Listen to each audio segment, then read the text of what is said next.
Hey, welcome to Small Plates Podcast. Hi, I'm Paige. And I'm Steven. We're in Los Angeles, California. And we're the Peach Kings. We know you're here for some welcome wisdom from music manager Wayne Martin. That's coming up in a few minutes. But first he asked us to introduce one of our singles. It's one of our first singles. It's called Thieves and Kings. And apparently he's been a fan of this track since it was released, which is awesome. Yes. It's one of our favorites, too. It was one of the first songs we wrote together. It's got an amazing riff, and it's got amazing vocals and imagery. And a whip. And a whip? Come on. Anyway, you're listening to Small Plates Podcast. We're the Peach Kings. This is Thieves and Kings.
Shoestring tie with her hair down here. Roll cigarette behind each ear. Seduction sirens get the money and run. We only tie you up because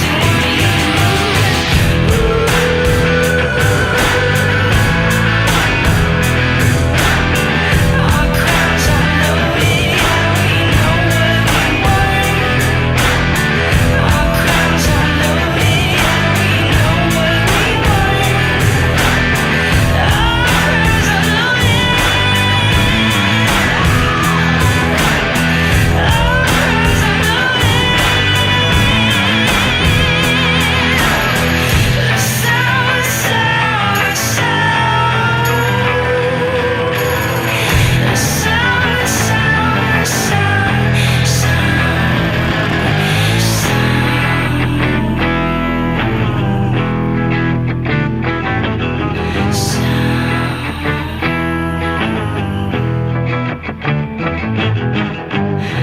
Lords of the dark side, ruler of your fears. We're addicted to a good thing. This is the sound. Hey, I'm Wayne Martin, your host for Small Plates Bite-Sized Strategies for musicians, other creators, and their collaborators. My thanks to Paige and Steven. They are the Peach Kings. And that steamy single was Thieves and Kings. If you have a chance, catch that music video too. It's super cool. This is podcast 106 in the Small Plate series. We are halfway through season 1. And today, we are talking step stool tools. Today's strategies are to help you step up your asset game with 6 essential marketing elements every creative professional should have in his or her toolkit. Now, as we move through today's list, you may realize that you already have one or even all of these tools already. And if you do, stop right now, give yourself a hearty pat on the back. But before you get too cocky, you better listen closely and make sure that what you have not only meets the standards and criteria that I'm going to share, but that it's super current and that it's ready to share. Outdated tools serve no purpose at all, except in one instance. If you want to indicate that you are behind or uninterested or unaware of how to be professional, then by all means, let your toolbox assets get dusty and rusty. There are actually 3 phases of marketing that I want to link to today's conversation: consideration, decision, and loyalty. The 6-step Stool tools I have for you are for the first phase, the entry-level phase. Very basic, fundamentals for the consideration phase. When people you might want to have around you become more aware of you, or people that are not in your circle of influence. You want them to get a general idea of who you are creatively. Today's step stool is not to get you to the, quote, next level, end quote. Next level is a tired and ambiguous phrase that makes many managers cringe anyway. I'm one of them. Your step stool is to step up your opportunities by having assets you need to market yourself to your industry and to civilians. Civilians refers to anyone who is not involved in your particular industry. It's those opportunities that will help you level up and get to the, quote, next level. So these tools are to help you present when you have opportunities. You know, you'd be surprised how many artists skip past some of these basic tools to build bigger, more impressive collaterals, and that's okay. But feel free to put some things aside for the moment if you're just getting started. Things like blogs and vlogs, your stage plot, your backline requirements, a one sheet for your music release or some quote sheets, decks, one-pagers that have your awards and your achievements on them, things that you can print like tour posters and business cards and handbills and flyers for street promo. Maybe a Spotify playlist or a logo, your merch. These are all great tools, but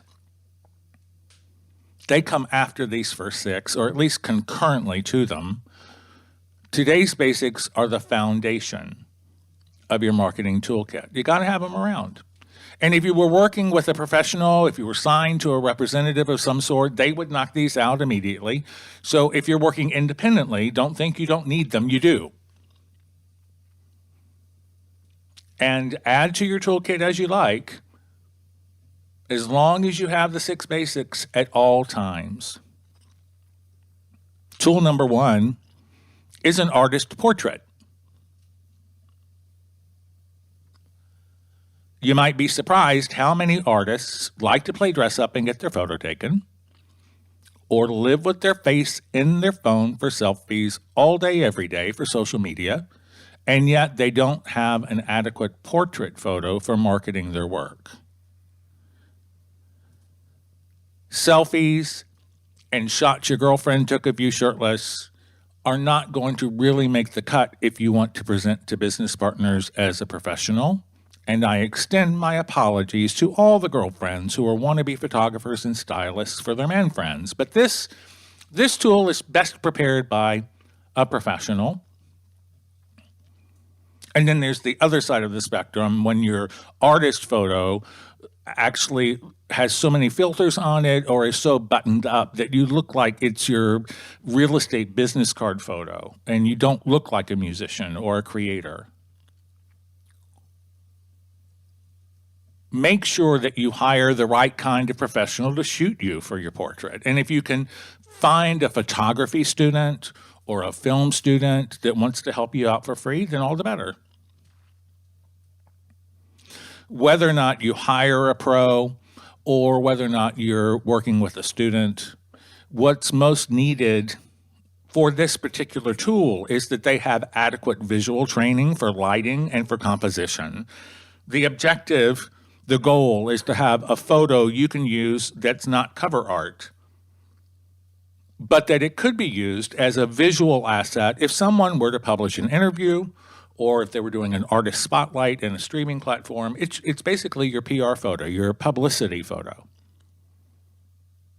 And ideally, you want to have both a color and a black and white option so that whoever has requested your photo can choose. Before you actually select the person who's going to give you the artist shot, the portrait that you need, gather some sample shots of other performers. They can be musicians or actors, comedians. It doesn't have to be from your discipline. Anyone that has photos that you think are closest to the kind of shot you want for your portrait. Whenever I come across a provocative artist photo, I bookmark it. I'm always screenshotting ideas for my clients when I come across something. Most of the time, I'm just looking at the vibe of the shot more than the location and the wardrobe and the lighting. It's just a good habit to get into, to begin to catalog the looks and the vibes into reference files you can show someone, inspiration pieces.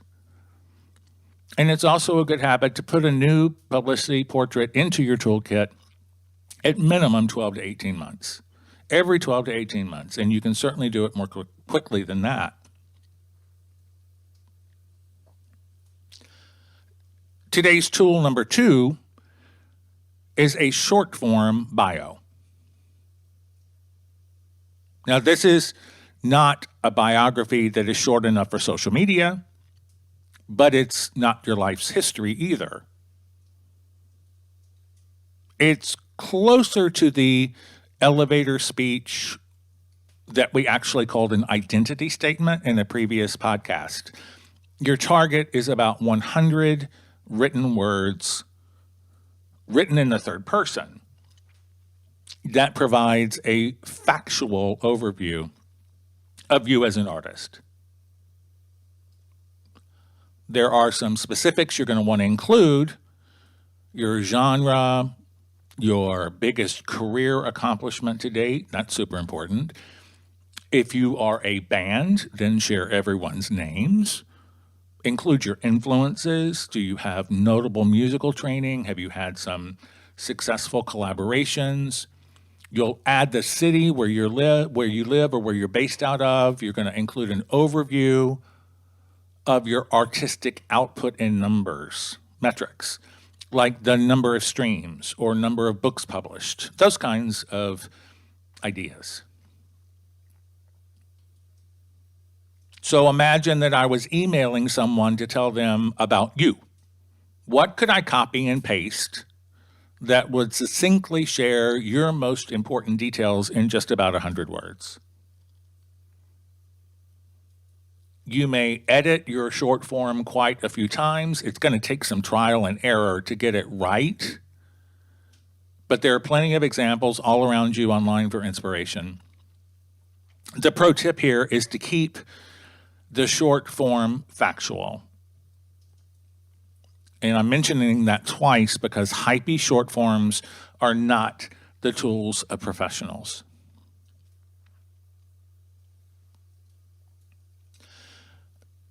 Your third asset is going to be your long form biography. And this one's going to be harder to assemble and to perfect, I'm afraid.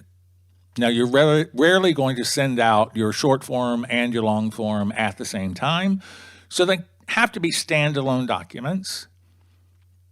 But you're going to include your long form and your short form in an electronic press kit. Your EPK can be your public-facing website, or it can be hidden pages. More on that in just a second. So the demand for a long-form bio and the kind of content that's included inside it have changed dramatically throughout the contemporary history of marketing art. In today's climate of sound bites and minuscule attention spans, you may not need a long-form bio in the earliest days of your career, but when I suggest that an artist always be prepared for his or her moment, I'm suggesting that you don't want to be scrambling to put a difficult document together like this one until after you've already been asked for one. It's just easier to have it in the toolkit and be prepared for success. So why would someone want a long-form bio on you? They may want to prepare for a meeting with you. They want to prepare to interview you. They may want to come up with some questions that they want to share with you. They want to learn about you from you as the source, not from hearsay, not from other people, not from other written documents. Most of us are not born great writers, and even with many years of study, writing is a difficult discipline. So for your long-form biography, if you think you need to get someone to assemble this for you, go ahead.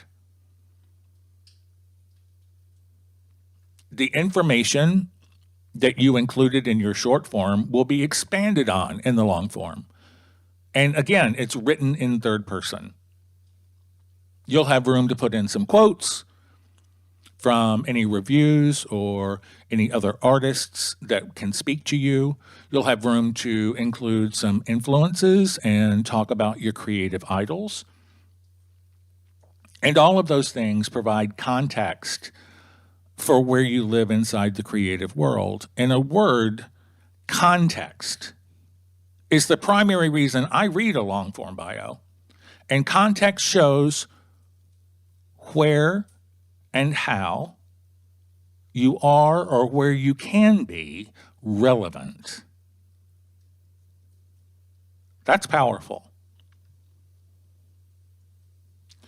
So as a written document, your long-form bio is a living document, and it evolves to use your historical information and include also some detail about your latest creative achievement.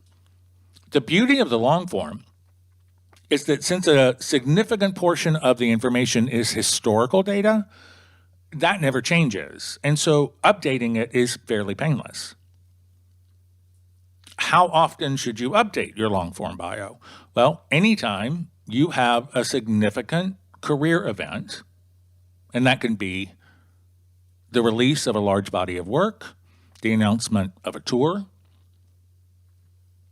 the opening of an installation, anything prominent, anything on cycle that you might consider a career benchmark. There are differing opinions and viewpoints about the ratio, the perfect balance between historical information and newsy updates for long-form bios. Every journalist and every publicist seems to have their own ideas of what works for them.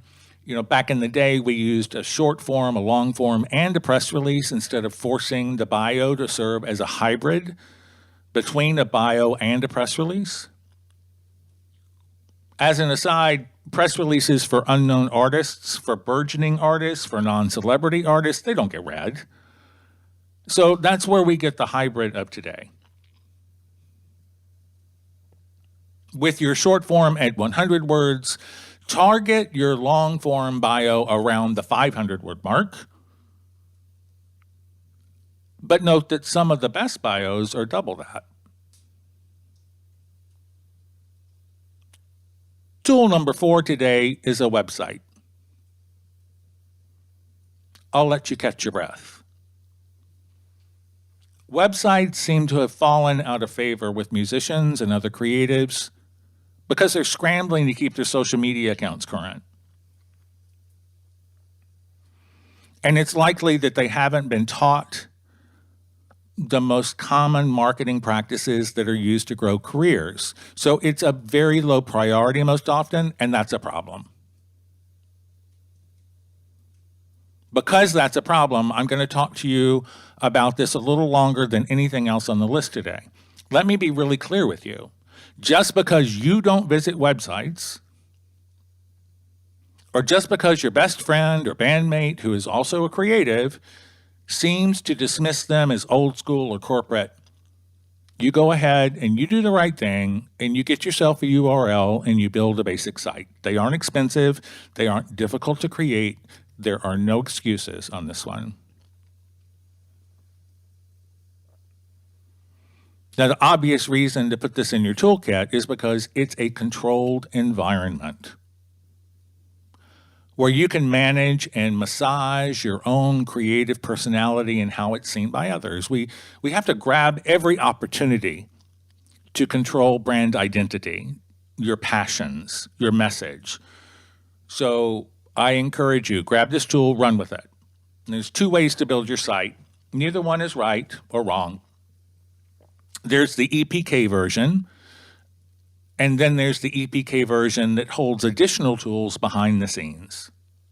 So the first one, option A, is an EPK, an electronic press kit. Put your short bio, your video clips, your newest publicity portrait, make it downloadable, add some press quotes, plug in your feed from Insta or Twitter. This is the all audiences approach to a website. And because it's for everyone, it's just a big tool that's easiest to maintain. Option B is to build the EPK website where you're speaking to that broad audience, that general audience of everyone, and then you include a hidden area or a password protected area of the site where you can provide information to potential partners in the press, your creative industry. And while the public-facing and private-facing portions of your site may duplicate some materials, you don't speak to potential partners the way you speak to fans, do you? Like the same language? The approaches are different. So you provide two versions. Obviously, citizens can only see their public portion, whereas industry pros can see how you address your fans and then get additional information, like the stage plots and addresses and phone numbers, your long-form bio, more behind-the-scenes materials. And while having a controlled environment like a website is good enough reason for you to build one and to maintain it, it's not the only reason. The best reason is data capture. And we do that two ways. You should build in an opt-in email database because that's going to become one of your most valuable assets. Fans check social media indiscriminately, but everyone checks their email. You can get to your fans more predictably via email than any other way. If you can't collect email addresses organically, then you're relying on social media. But on your website, you can ask people to sign up for updates and discounts in exchange for their email addresses. And bam, you have a way to directly reach a fan when you want to reach them. You're not guaranteed that on social media. Secondly, you're going to want to employ the use of a tracking pixel in what's called return path marketing. It's used in your social media boosts, in your online advertising. It's all interrelated. Big conversation. We're not going to get into all of the pixel-related conversations today, but it's a real reason. So when you ask me, Wayne, when do I need a website? I'm going to say, every time you ask me, always. Tool number 5 is a folder of unreleased work. Unreleased work can be unfinished or finished. Just means it's unreleased. Your graphic portfolio, your demo reel, your short stories and final draft. How about a lookbook? Whatever you're creating needs to live somewhere before you release it, before you market it, sell it, exploit it. You need someplace you can share it with potential partners and collaborators before it goes public. This ties into your website because for some creators, a hidden web page that is password protected is the perfect location to amass these kinds of files and details for all of your works that are in progress. Now, it can be a cloud link, it can be a SoundCloud playlist, it can be a Dropbox folder, anything that works for you. But put all of your pending projects here and keep it organized. You're going to reference it more than you think you will.